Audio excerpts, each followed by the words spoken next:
මාසෙකට රුපියල් ලක්ෂ 5ක් හොයමුද? දවසට පැය 3ක් ඔයාගේ ෆෝන් එකෙන් ගෙදර ඉඳලම වැඩ කරලා.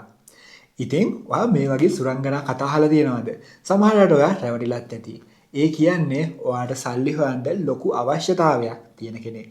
ඔයා දන්නවද? ඇත්තටම අපිට සල්ලි හොයන්න නම් අපිට හොඳ ස්කිල් එකක් තියෙන්න ඕනේ. උදාහරණයක් කියනවා නම් රසට කෑම හදන්න, වෙහිකල් රිපෙයාර් කරන්න, සේල්ස් ඇන්ඩ් මාකටිං මේ වගේ මොනවා හරි පැත්තකට අදාළව අනිවාර්යයෙන්ම ස්කිල් එකක් තියෙන්න ඕනේ. ඉතින් ඔයා මේ වගේ ස්කිල් එකක් හදාගන්නේ නැතුව ලේසි ක්‍රමවලට සල්ලි හොයන්න යනවා කියන්නේ ඒක ඔයාගේ කාලය නාස්ති කර ගැනීමක්. ඒ නිසා අනිවාර්යයෙන් හොඳ ස්කිල් එකක් හදාගන්න.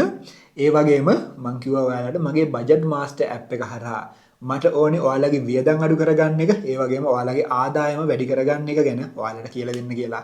ඉතින් මං ඉස්සරහට ඔයාලට කියලා දෙනවා ඔයාලා ස්කිල් එකක් හදාගෙන මොනවාම හරි පැත්තක ස්කිල් එකක් හදාගෙන ඔයාගේ ආදායම වැඩි කරගන්නේ කොහොමද කියලා. එහෙමනම් ඔයාටත් මේ ගැන මොනවා හරි ප්‍රශ්නයක් තියෙනවා නම් කමෙන්ට් එකක් දාන්න. ඒ වගේම වීඩියෝ එක ලයික් එකක් දාලා මාව ෆලෝ කරලා තියාගන්නත් අමතක කරන්න එපා.